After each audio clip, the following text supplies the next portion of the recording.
Hey guys, welcome to yet another episode Welcome of back. Slow. You always like to when I'm saying something, then you say something, and then after that, Do you want to continue?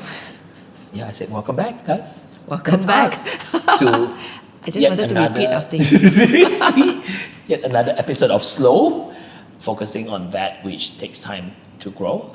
This is Kevin and Esther. You are just watching something where a husband and wife enjoy talking to each other and talk about whatever that we think is necessary and important to everyday life and to life as a whole. Yeah, so what do you want me to talk about today, or what do we want to talk about today? What have we been up to? Right, let's talk about our latest interests. Latest interest? Yeah. You mean plants? No, that's not my interest. Our interest? Our interest. Kids? Yeah, that's mine, definitely. Yeah, what do you want to talk about? No, let's talk about how we started running again. Oh, okay. Right, running How was do we? Yeah. was something that we used to do when we were living in our old place. Yeah. Now we shifted to our new place. The whole momentum stopped for the last 2 years. Yeah. And we came from a place where we ran almost every single day during the lockdown, the pandemic, right? And we started picking up again. You know, what was the motivation for you? Because for me, I just felt lazy and tired and slow in a bad way most days. And one day I just decided, okay, I think it's enough. I need to find back that motivation to run. And last time I used to love running alone, right? I could just put on my running shoes and just head out running. Now, somehow that motivation is not really there. And I still remember those mornings when you would try and wake me up at 7 a.m., 7:30 a.m. to run. And I would give you that face. 7, so late. That's late to wake up at 7 to run. 7 is still dark. It's not even bright. No, it's getting bright. And I would give you that face. Don't you dare wake me up. Yeah. Right? What's your But this past week, I've changed. past week only? Yeah, this past 2 weeks, I think. Okay. So we started running in the mornings at 6:30 a.m. And I must admit, after the first day it was terrible.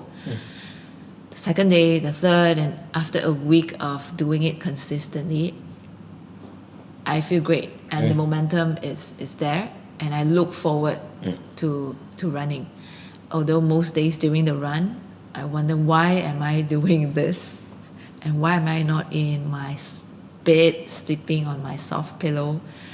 So running, what does it do to you? What does it do for you? Yeah, I think before I answer that question, I think we lost the momentum because lockdown was easy. I realized I can do boring stuff. So every day on repeat was easy. But after the lockdown, schedule changes all the time, and I have to travel to work, and it's not always the best place to run. So that stopped. And then I got injured. So I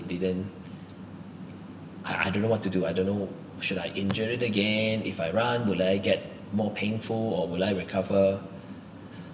Thirdly, and then we moved to this place. It's a hill, and it's surrounded by hills. So it become very difficult. Last time it was flat with a hill at the back, and then come back. So when people say environment is stronger than willpower, Is there such thing? yeah, I think that is exactly what happened to us. We change environment. Every time we look at the hill outside our home, okay, forget it. Yeah, because it's not But I cannot runnable run. actually. Yeah. You get in, and if we are not careful, and if we don't know how to run properly, it will hurt our knee. Yeah, so And that's the thing. because we don't have that environment that encourages us to run, and True lah, true. we don't really like running in the gym, we just stop. Yeah. Yeah. Okay. So now that we that's started running the context, again, that's the background. yeah. Okay, so now Now that we start running again, how do you feel? I feel good. I feel good because my knee is not in pain for some reason. We started running. I started running again way before Chinese New Year this year. Trying to work out how to get rid of that pain, because in the beginning it was so painful.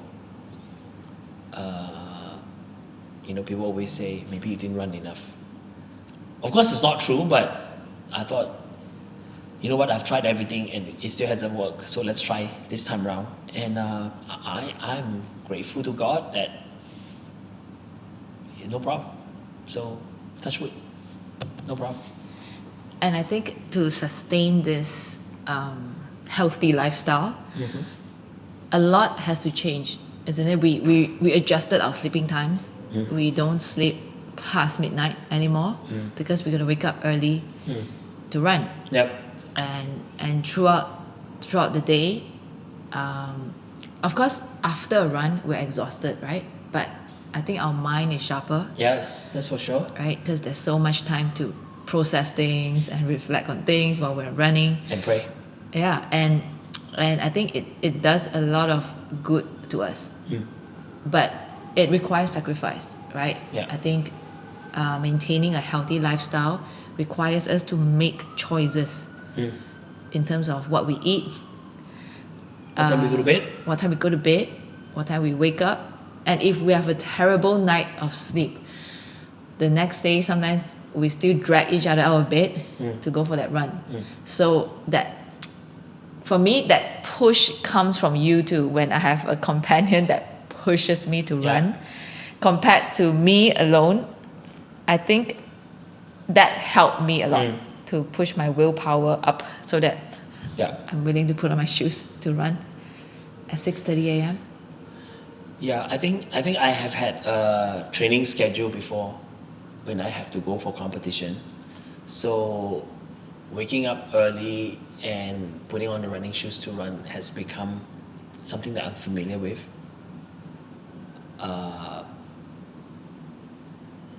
So running has become something that is actually very simple for me. I don't need a lot of people to go run. I can run myself. I can wake up and I don't have to wait for anybody. I'm not competing with other people, so I don't have to run faster or slower. And I follow a certain schedule so that I train and I run so that I hit the goal that I want to achieve come the end of it. So But to think that you were somebody who hated running. yeah, I still haven't loved running.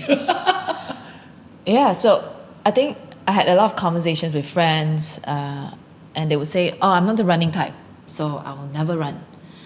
And I would say, my husband always said he's not the running type, No. but he picked up running. Yeah, I think I was very conscious that our second boy is way younger than the first one. I want to be healthy for them. So then when I started running, it was horrible, right? Remember? Yeah. The beginning was so tough. I don't even know what I'm doing. Like You had all the gear. I had all the gear. You look like you're a Top pro. runner. Yeah. At which mark did I die? Almost. And we just started. I think 300 meter. Yeah. It was so funny.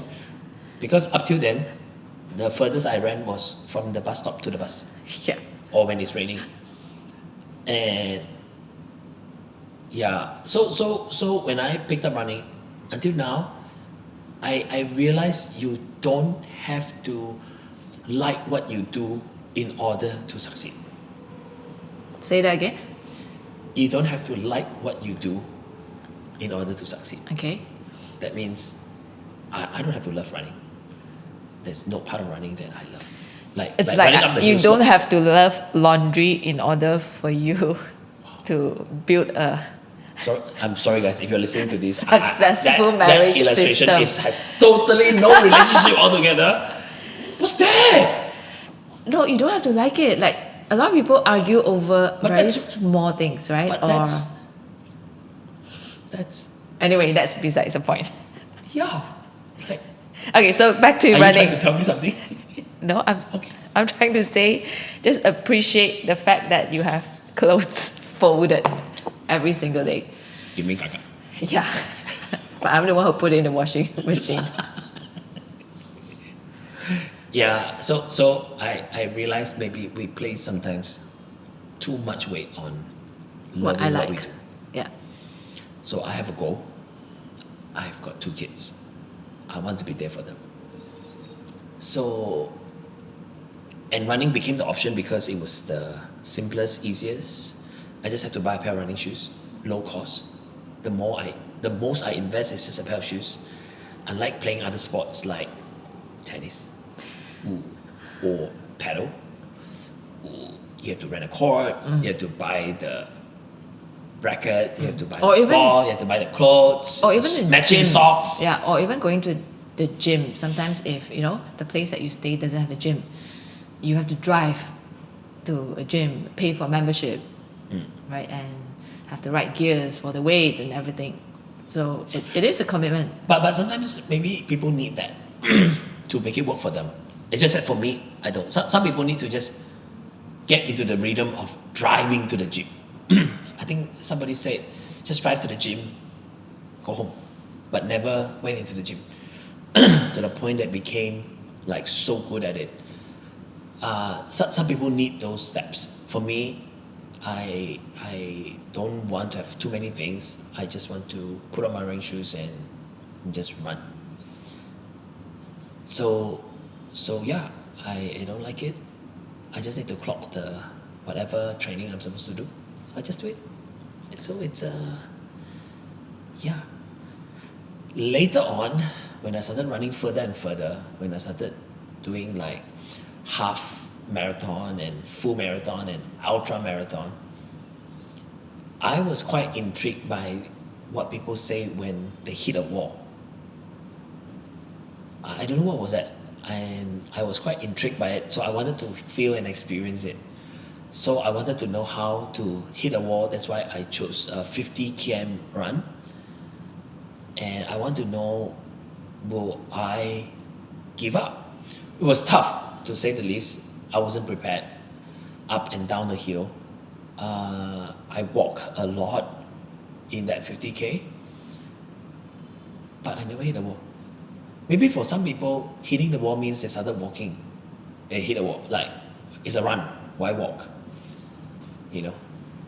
So yeah, I didn't. So I finished that.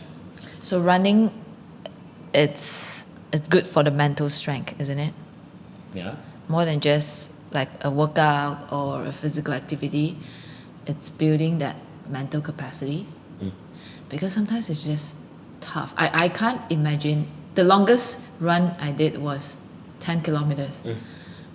And I couldn't imagine myself doing more than that, or even half marathon, because if I was at the 10 kilometer mark and I think to myself, this is just half of it, I would have lost it. No, I think the human mind is very powerful. You stretch that. If you're preparing for a 10 km run, 5 is a half, and you know there's half more to go, right? But if you do a 21, 10 is a half. You have another 10 to go. So your mind actually stretches that for you, and you know that, nah, this is not my halfway mark. You won't imagine 5 km is your halfway mark. But I do know one thing. In order to enjoy running, you have to train. And in order to enjoy finishing a race, you really got to train well. So that, this is what I learned. It's this term called negative splits for running long distance, where the second half of the run is faster than the first half of the run. It shows that when you achieve that, it shows that you have trained for it. And it is a great achievement. And on top of that, it shows that you are seasoned. You are like a mini pro. So you didn't drag your feet to try to finish it. Which, when you end on that high, it will actually inspire you for the next run. Can you imagine, like, you you do a 42-kilometer run, and then you are like half dead at kilometer 2.5, and you have another 40 kilometers to go. You're not going to sign up for the next run. You're not going to but imagine you run the second half of the full marathon faster than the first half. Wow. I like, for me, I'm inspired by only 3% of the population of the world has finished a full marathon before. Yeah, I'm in that 3%, babe. I'm a man. This kind of thing inspire me. So whether I like it or not is immaterial. I just want to be in that 3%. I think that's what running do to you. There's so much reflections going on for me. I just notice how I am when I run. When I run, I like to follow you, right? You run first, I'll follow. And I realize if you put me first and you follow me, I don't like that at all, because then I'm constantly thinking, okay, the race is on, there's a footstep behind me, I gotta run faster. And it stresses me out, and I begin to understand a lot more about myself. Yeah. Okay. But when I follow you, I have a target, because I'm motivated to not fall too far behind, or if I want to be in control, I know where my target is. And the interesting thing is you wear a watch, right? So you know what's the distance we clock and what's the time. And me being me, I never charge my running watch. Why? I actually have no idea which mark are we at, which kilometer are we at, and I'm just following you. And I realize it works for me. If I know the time and the kilometer, that I will be stressed out, because I would keep looking at my watch, and I won't be able to enjoy my run as much. Now I have no idea where you're going to run to, whether you're going to turn left, turn right, go straight, whether you're going to run another 100 meter, 200 meters, or you're going to stop. I have no idea. All I have to do is to follow. Yeah, of course. That's what you think, right? Yeah. For me, I have planning the route, like how many more kilometers I have for us to hit 5 or to hit 7 or hit So it works. 10. So I have to keep making sure I know the route, so that we don't end up like, we are home, but we miss the mark. So yeah. And you'll find me asking you, how far to go? How many more minutes? Mm-hmm. How long have you run? Yeah. When I get the chance to. Yeah. So tomorrow you want me to 1 km, 2 km? No, I'll just follow. Okay. Yeah. It was. I think I want to end this by telling everybody this story. On Monday, we went running with a friend, and I thought just ask him out and go run. He never ran in his life, I think, for 30 years. And I never been to that hill before in University Malaya. Boy, were we shocked. It's like the elevation was keep going up and up and up and up. So anyway, we finished, and then we came back, and then we waited for a long time for him to come back. And then he was like, man, he got so much reflection. Yeah. He wrote a few talks, and he remembered so many things that, he remembered what Keith said. It's just the next step in front of you. Focus on the next step and not the destination. And I think running, it's really interesting when it does that to you. You have way more reflections. You think a lot more. You remember things that you don't remember. And I guess it only happens when you run longer. Yeah. And with that, I want to take this opportunity to let my wife know tomorrow is long run day. So we're going to go for a long run. Slow, long run. Slow. I'm all in. All in? Just don't do a 10-kilometer run. But it's a long run. Normal run is 7. Why not 10? It's a Saturday tomorrow. Saturday is long run days. I can't lose. I'll follow. I'll run. All right. before this episode goes ugly, we better stop now. Do like, subscribe, and Start that walk or that workout or that healthy lifestyle to keep you motivated. See you next time. bye.